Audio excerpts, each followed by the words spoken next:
Bonjour, on va parler de Parashat Pekoudé, la dernière paracha du livre de Shemot. C'est la paracha qui conclut le sujet du tabernacle, du Mishkan. La Torah nous parle du Mishkan sur quelques parachutes. Teruma, Tetzavé, Kitissa, Vayakel, Pekoudé. Dans 5 parachutes, on nous parle du Mishkan. C'est pas seulement étalé sur 5 parachutes, c'est répété 9 fois. Pas seulement c'est répété 9 fois, mais à chaque fois, la Torah répète en détail tous les kelim, le Aaron, le Shulchan, la Menorah, et ainsi de suite. La première fois dans Parashat Teruma et Tetzavé, on nous parle que Hachem ordonne à Moshe Rabbeinu de faire le Mishkan. Dans Parashat Kitissa, on nous parle de oindre avec l'huile pure tous les kelim. Et on répète les kelim un à un. La suite de Kitissa, on a Hachem qui ordonne à Moshe que Betzalel, c'est lui qui va tout faire. Donc ça fait déjà 3 fois. Dans Parashat Vayakel, Moshe va dire aux Juifs de faire le Mishkan. Et aussi, dans Vayakel, on nous parle que les Juifs l'ont fait, que Betzalel donc a fait. Donc ça fait déjà 5 fois. Dans Parashat Pekoudé, on a encore 4 fois. On répète que les Juifs ont donné l'argent et l'or et tout ce qu'il fallait pour faire les kelim, et on répète tous les kelim. On nous parle que ils ont amené les kelim à Moshe Rabbeinu après qu'ils les ont fait. Après, on parle qu'Hachem ordonne à Moshe construire, donc le placer à l'endroit le Mishkan, et la Torah nous répète qu'ils l'ont placé. Pourquoi tellement de fois on nous parle du Mishkan en détail la même chose? On aurait pu dire à chaque étape, et vous ferez, et ils ont fait tout le Mishkan comme on a vu avant. Pourquoi répéter à chaque fois tout en détail? Alors, j'ai entendu une explication intéressante. Le but du monde, c'est que la Shrina, la présence divine, réside avec nous. Et le symbole est par le Mishkan. C'est tellement important et le centre de notre vie, une vie proche d'Akadosh Baruch Hu, qu'on nous répète tous les détails, encore une fois et encore une fois, pour mettre ça au centre de la vie juive. Et on le voit dans le Sefer Bereshit, quand la Torah nous raconte qu'Abraham dit à Eliezer d'aller chercher une femme pour son fils Yitzhak.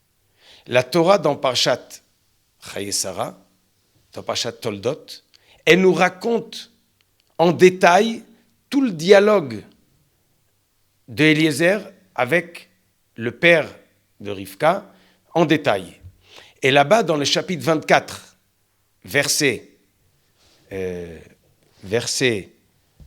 chapitre 24, verset 42, la Torah nous dit comme ça. Rashi nous ramène Amar Rav Acha, Yafa sichatan shel avdei avot mitoratan shel banim. Elle est jolie, la discussion ou le discours du serviteur d'Avraham Avinu, plus que des choses importantes de la Torah. Parce qu'on voit que l'histoire d'Eliezer est répétée 2 fois dans la Torah, longuement, avec tous les détails. Et beaucoup d'halachot sont marqués dans la Torah qu'avec une lettre ou un mot.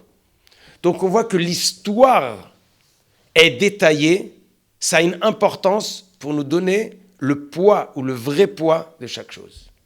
La même chose ici. Le Mishkan est dit tellement détaillé pour qu'on arrive à comprendre profondément l'importance de la place, de la résidence de la Shrina proche du peuple juif dans ce monde, dans le Olam Hazé.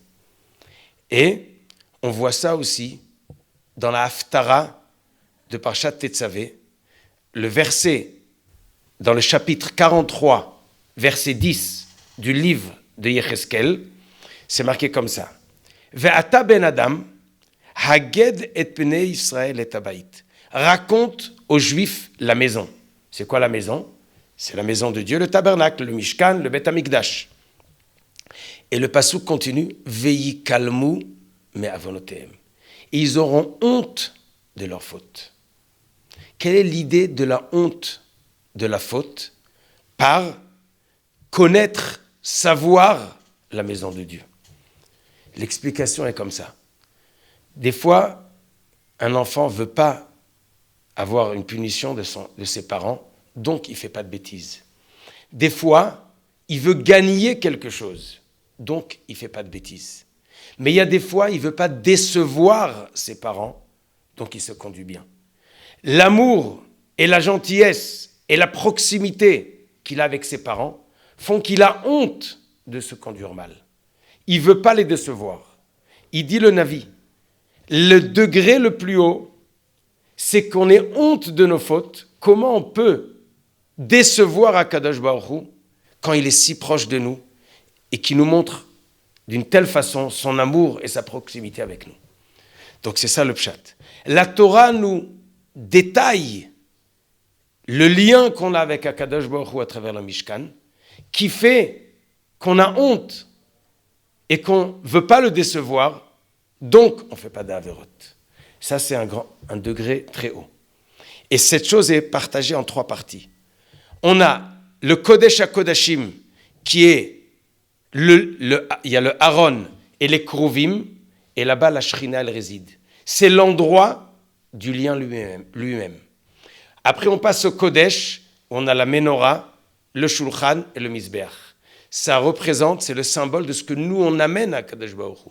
On allume la Menorah, on amène le pain, et on met les encens sur le Mizbeach HaZahav, qui amène une bonne odeur, Reach Nichoach Lashem, qui permet à nous pardonner nos fautes. Et 3e étape qui est dehors, c'est le Mizbeach HaNechoshet, là où on amène les korbanot, où là c'est l'endroit du service que on fait pour Akadosh Baruch Hu. C'est les 3 étapes du lien.